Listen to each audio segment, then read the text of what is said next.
மக்கள் அனைவருக்கும் அஸ்ஸலாமு அலைக்கும் வரஹ்மத்துல்லாஹி வபரகாத்துஹு.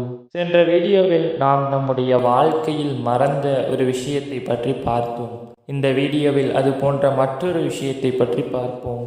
இறைவன் நம் அனைவரையும் நேரான பாதையில் செலுத்தி அவனது மார்க்கத்தை பிறருக்கு எத்தி வைக்கக்கூடிய மக்களாக நம்மை மாற்றி அமைப்பானாக என்று துவா செய்தவனாக துவங்குகிறேன். நம் வாழ்க்கையில் நாம் சந்திக்கக்கூடிய பல பிரச்சனைகளுக்கும் சோதனைகளுக்கும் அல்லது அல்லாஹுடைய ரஹ்மத்தை விட்டு நாம் தூரமாக இருப்பதற்கும் பல காரணங்களை நாம் பார்க்கிறோம். குர்ஆனை நாம் ஆழ்ந்து சிந்தித்து படிக்கும் போதும் ரசூலுல்லாஹி ஸல்லல்லாஹு அலைஹி வஸல்லம் அவர்களுடைய ஹதீஸ்களை நாம் சிந்தித்து படிக்கும் போதும் பல காரணங்களையும் அதற்குரிய பல விளக்கங்களையும் நாம் பார்க்கிறோம். அதில் மிக முக்கியமான ஒன்றாக உறவுகளை சேர்த்து வாழ்வது, உறவுகளை வெட்டி வாழ்வதென்பது ஒரு முக்கிய பிரச்சனையாக இருக்கிறது. அல்லாஹுடைய ரஹ்மத்திற்கு மிக முக்கியமான காரணமாக உறவுகளை சேர்த்து வாழ்வதும் அல்லாஹுடைய சாபத்திற்கும் அல்லாஹுடைய தண்டனைக்கும் இம்மை வாழ்க்கையிலும் மறுமை வாழ்க்கையிலும் அல்லாஹுடைய ரஹ்மத்தை கிடைக்க பெறாமல் இருப்பதற்கும் உறவுகளை துண்டித்து வாழ்வதென்பது மிக முக்கிய பிரச்சனையாக இருக்கிறது.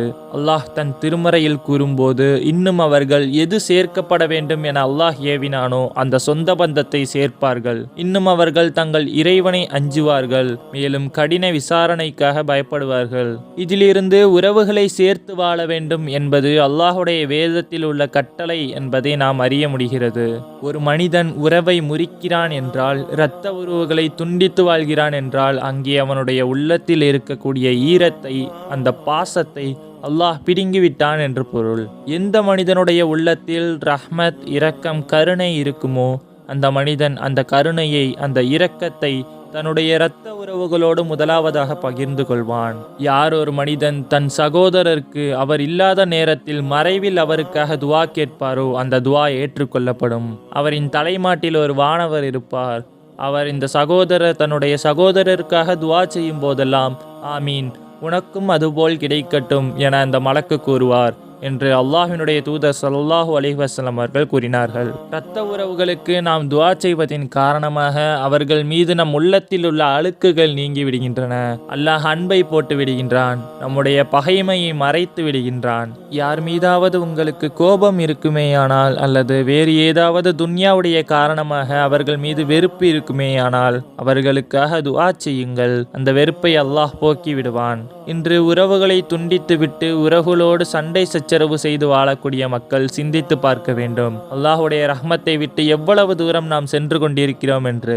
நம்முடைய மார்க்கத்தை பொறுத்தவரை எல்லா இபாதத்துக்களையும் ஒரு மனிதர் சமநிலையாக செய்ய வேண்டும். பாவங்களை விட்டும் விலகி இருக்க வேண்டும். குறிப்பாக எந்த ஒரு பாவம் அல்லாஹுடைய கோபத்திற்கு காரணமாகுமோ அந்த பாவங்களை விட்டு அந்த அடியான் முதலாவதாக விலகி இருக்க வேண்டும். சில பாவத்தால் மறுமை பாதிக்கும், சில பாவத்தால் இம்மை மறுமை சேர்ந்து பாதிக்கும். அத்தகைய பாவங்களில் ஒன்றுதான் இந்த உறவுகளை துண்டித்து வாழ்வது. முஸ்லிம் சமுதாயத்தில் ஒருவர் மற்றவர்களோடு பகைமை பாராட்டியவர்களாக, சண்டை சச்சரவு செய்தவர்களாக, உறவுகளை முறித்து கொண்டவர்களாக வாழ்வதும் இன்று நாம் சந்திக்கக்கூடிய ஆபத்துகளுக்கும் சோதனைகளுக்கும் மிக முக்கிய காரணமாகும். அல்லாஹு தாலா இந்த ஒரு பெரும் பாவத்திலிருந்து என்னையும் உங்களையும் பாதுகாப்பானாக.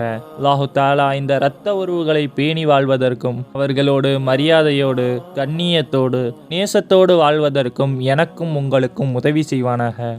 நான் உட்பட மனிதர்கள் அனைவரும் தவறு செய்யக்கூடியவர்களே, ஆனால் அந்த தவறை தீர்த்து கொள்பவர்கள்தான் மறுமையில் வெற்றியை பரிசாக பெற்றுக்கொள்கின்றனர். அத்தகைய மக்களுடைய கூட்டத்தில் அல்லாஹ் உங்களையும் என்னையும் சேர்த்து வைப்பானாக.